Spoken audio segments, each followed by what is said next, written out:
Hello. Just going to try a little different approach here to documenting some DIY projects. This is the third set of waterproof panniers that I've welded up out of packraft fabric. So it's a very simple process, just a little tiny iron called a leather iron, and it just takes sort of time and lots of pre-planning to get everything together. Well, it's just starting to snow, so hopefully get this one in before the snow begins in earnest. It's snowing south of here. So I've just ridden up an area where so it's a mix of snow and mud. So the panniers are covered in mud, but the actual fabric is this is a TPU side, so it's the outside of the waterproof side, and on this flap it's the inside of the fabric, so this is the nylon face. This pair of bags weighs about 500 grams. I'll show you what it looks like at the back here. So it's fairly narrow. This is about 17 inches in total width, and the contents, it looks like there's a tremendous amount in here, but it's actually relatively light. Um, what I've done is I've designated one bag to be for wet stuff. So this has got my tent and my wet weather gear, rain pants, rain jacket, etc., etc. And this is my dry side. So this side's got um, all of my sleeping system, my spare clothes. I've got down pants, down booties, down toque, or beanie, whatever you want to call it, down jacket, and I've got a down jacket I'm wearing as well. So I'm rigged up here for probably around I'd be comfortable down to about minus 20, so 0 Fahrenheit. So, but the actual weight is fairly low. There's probably no more than about 4 kilos in total in the back of the bike here. This DIY rack, which you can see has taken a fair bit of mud, is the whole thing with the integrated fenders about 700 grams. So the combination of the bags at around 500 and the integrated rack takes it up to about 1.2 kilos. Um, there's this is a single unit, so it's all welded up as one piece, and it's held in place by a Velcro panel, interlocking Velcro panel on top, and I'll put a picture in the final edit that shows how this setup works. And the way you get out into the bag is you pull up on this strap. These straps are deliberately left long enough that you can leave them hooked up.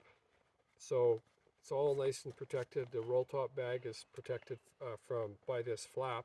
So the flap acts both as a compressor and also um, to keep the roll top waterproof closure in place. So I'm just going to leave that like that, and I'll quickly spin the bike around here. You can see this comes up through the bottom here. So this is actually just looped into the frame. This is right onto the dropouts of the bike, and so the whole thing is held down right from the axle level up, and it works very well. I've done about 7 or 8 different versions of this now, and I'm very happy with this. The straps are very durable. There's a little plastic bushing that I put on the titanium dropout, and you can see how tall the bag opens up. So I've got it right down low. Reason being is I want to have the center of gravity as low as possible. But if I do want to load the bag up, I can get a couple closures, a couple into the top, and there I've got all this space, and still accommodated by the folding flap over the top. You can see there's a couple of little plastic snaps, and initially I was quite skeptical of these things when I first started playing with them about 2.5 years ago, but they're actually remarkably durable. I've only had one break, and it was totally my own fault. It was very cold, and I was kind of pulling on a weird angle with my hands. Couldn't feel very well. So, and that was the only one that I've managed to damage. So This is just a single piece of fabric that's been welded, and there's a seam on this side. And then on the back side here, I'll post a bunch of construction pictures. There's a panel that's been welded to the back, and then this whole thing basically just sits like this. I'm going to now undo the strap. I'll close this back up. There's a couple things I'm going to be into this right away to set up camp, so I'm not concerned about getting it down or tight or anything. But I will undo this. Pull this guy out here. On the opposite side, I'm doing exactly the same thing. Flip the bike back around here so you can see what's going on.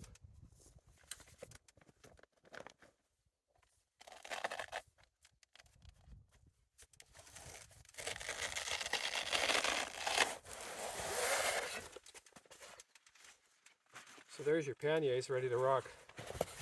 There's a Velcro panel here that matches up with the Velcro panel on the top of the rack, and you can carry these off to whatever you need to do. If you need to do some hike-a-bike and throw stuff over your shoulder, you can even do that. And if I want to secure the bag down, just put the straps back through here.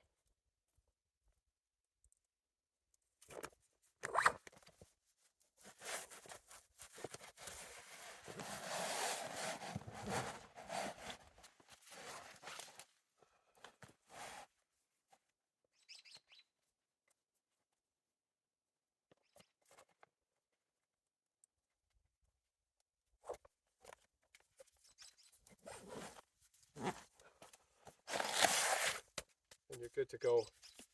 Just going to set the bike to the side and then talk about the bags a little bit more.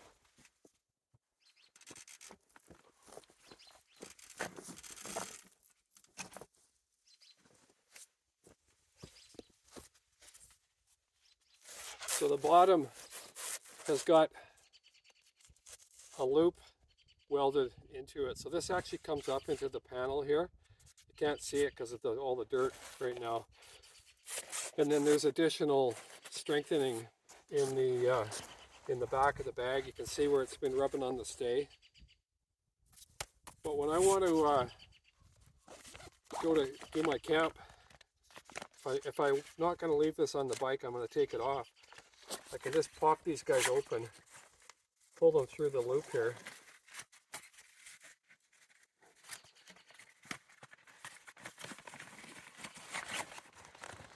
And then when I undo these,